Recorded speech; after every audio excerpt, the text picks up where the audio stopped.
안녕하세요. 오늘은 프로그래밍 세계에 처음 발을 들이시는 분들을 위해서요. PHP라는 언어를 좀 살펴보려고 합니다. 네, 반갑습니다. 저희가 위키백과나 또 유튜브 설명 영상들, 그리고 국내 기술 블로그 같은 여러 자료들을 좀 모아봤거든요.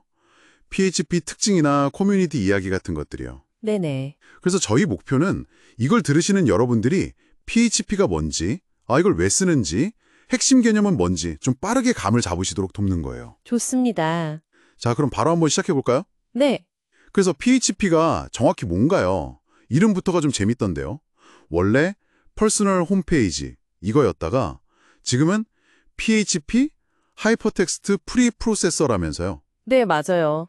시작은 그 라스무스 러더프라는 분이 93년에 개인적인 용도로 만들었던 건데 95년에 공개됐죠. 근데 지금은 의미가 확장돼서 아, 네, 주로 웹 개발, 그중에서도 서버 쪽에서 동적인 웹페이지 만들 때 많이 쓰는 스크립트 언어예요. 서버 쪽이요? 네. 그러니까 사용자가 웹사이트 딱 요청하면 PHP 코드가 서버에서 먼저 막 실행이 돼요. 뭐 데이터베이스랑 이야기하거나 사용자 맞춤 내용을 만들거나 한 다음에요.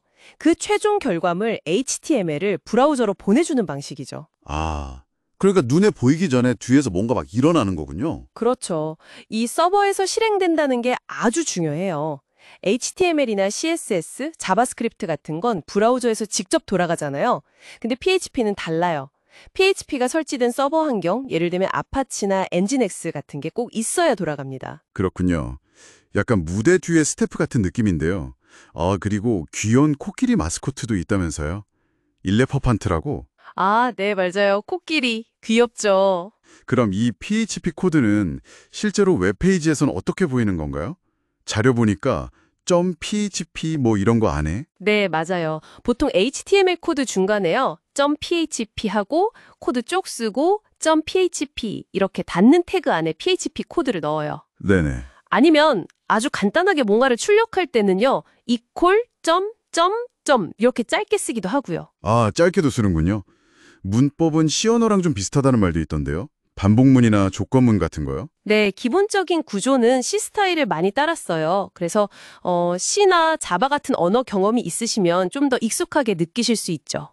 그렇군요. 초보자분들이 꼭 아셔야 할 건 변수는 항상 달러 기호로 시작한다는 거, 그리고 데이터 타입은 예전엔 되게 유연했는데 PHP 7부터는 타입을 딱 정해줄 수도 있게 됐어요. 아, 타입 지정이요? 네, 코드 안정성을 좀 높이려는 거죠. 그리고 화면에 글자 같은 거 보여줄 때는 에코나 프린트 이걸 자주 써요. 유튜브 자료 같은 데 보면 에코, 헬로 월드 이거 많이 나오잖아요. 네네, 봤어요. 그게 제일 기본이군요. 그렇죠. 제일 기본적인 PHP 코드예요. 자료들에 보니까 뭐 정수, 문자열 이런 기본적인 거 말고도 객체 지향 프로그래밍, OOP라고 하죠. 그것도 지원하고 특히 PHP 7, 8 버전에서 변화가 많았다고 하더라고요. 성능도 좋아지고 기능도 추가되고. 아, 네. 아주 중요한 포인트인데요. PHP 5 버전에서 객체 지향 프로그래밍 지원이 크게 개선됐어요. 그래서 좀 더 큰 규모의 프로젝트를 체계적으로 만들 수 있게 됐고요. 네. 그리고 PHP 7은 정말 뭐랄까 엄청난 도약이었어요. 성능이 이전 버전에 비해 2배 이상 빨라졌다는 벤치마크도 많았고요. 말씀하신 타입 선언 기능도 이때 본격적으로 도입됐죠. 오류 처리 방식도 좀 더 현대적으로 바뀌었고요. 와, 2배요? 엄청나네요. 네. 그리고 PHP 8은 여기서 더 나아가서 JIT 컴파일이라고 저스트 인 타임 컴파일 기술을 도입해서 성능을 더 끌어올리려고 했고요. 또 코드 자체를 더 깔끔하고 간결하게 쓸 수 있는 새로운 문법들, 예를 들면 매치 표현식이나 뭐 속성, 애트리뷰트 같은 기능들이 추가됐어요. 오, 계속 발전하고 있군요. 그렇죠. 이런 변화 덕분에 PHP가 오래된 언어임에도 불구하고 여전히 현대 웹 개발 환경에서 충분히 경쟁력을 가지고 있는 거죠. 물론 일부 블로그 자료에서 지적하듯이 함수 이름 규칙 같은 게 좀 일관성이 부족하다? 이런 비판도 있긴 합니다. 아, 그런 단점도 있군요. 일관성 문제? 네, 역사적인 이유 때문에 좀 그런 면이 남아있죠. 그렇군요. 변화가 많았네요. 그럼 이런 장단점들을 다 고려했을 때 사람들이 PHP를 선택하는 가장 큰 이유들은 뭘까요? 자료들 종합해보면 일단 배우기가 좀 쉽다. 다른 언어에 비해서요. 네, 그제 큰 장점 중 하나죠.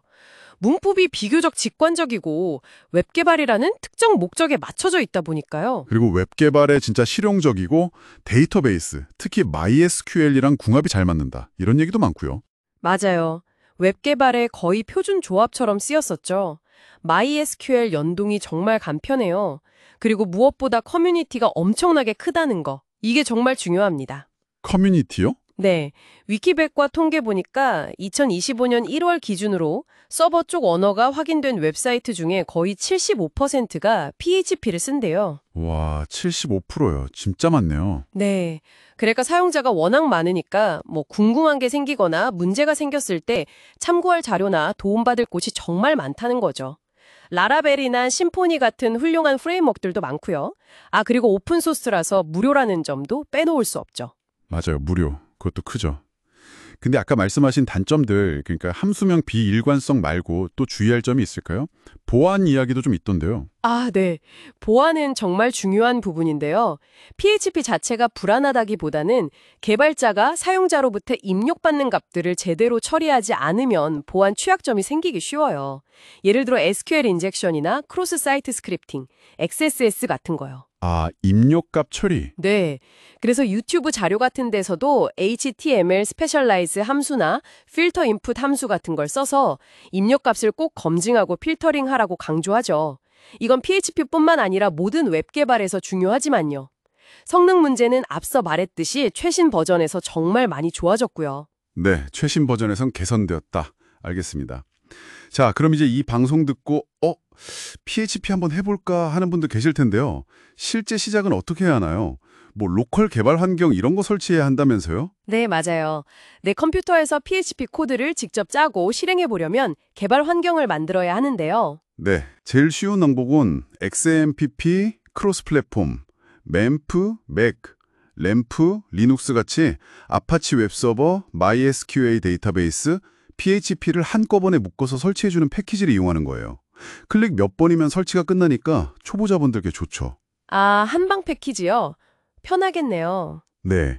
아니면 PHP에 내장된 개발용 웹서버를 간단하게 터미널 명령어 하나로 실행해서 테스트해 볼 수도 있고요.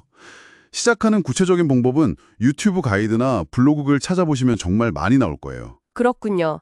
설치하고 이제 코드를 짜기 시작했는데 분명 막히는 부분이 생길 거 아니에요. 그럴 땐 도움은 어디서 받는 게 좋을까요? 개발자에게 커뮤니티는 정말 필수죠. 혼자 다 해결하긴 어려우니까요. 그렇죠. 제이팩토리 블로그 같은 데서 추천하는 곳들을 보면 일단 전 세계 개발자들이 다 모이는 스택 오버플로우. 여긴 근데 주로 영어로 질문하고 답변해야 하고요. 영어. 네. 국내에서는 OKKY라는 커뮤니티가 아주 활발해요. 원래 자바 개발자들이 많았는데 요즘은 PHP 포함해서 다양한 언어 질문 답변이 다 올라와요. OKKY요? 네.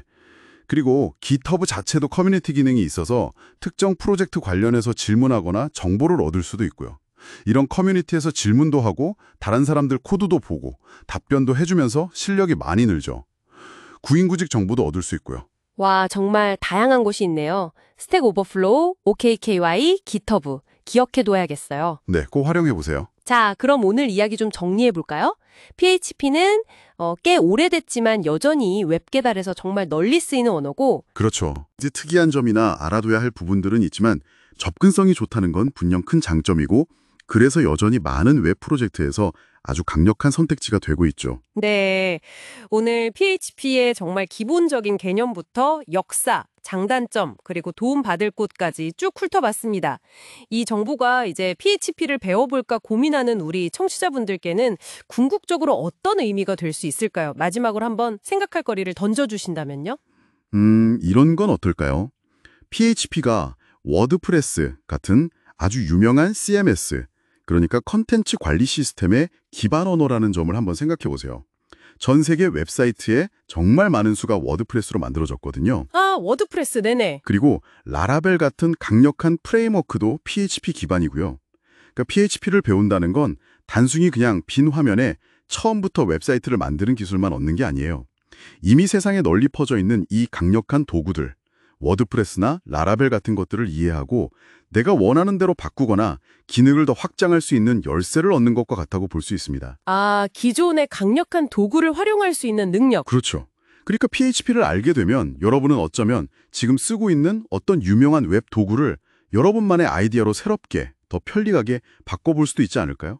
그런 가능성을 한번 생각해 보시면 좋겠습니다. 와, 정말 흥미로운 관점이네요. 단순히 언어 하나 배우는 걸 넘어서는 가능성까지. 오늘 좋은 말씀 정말 감사합니다.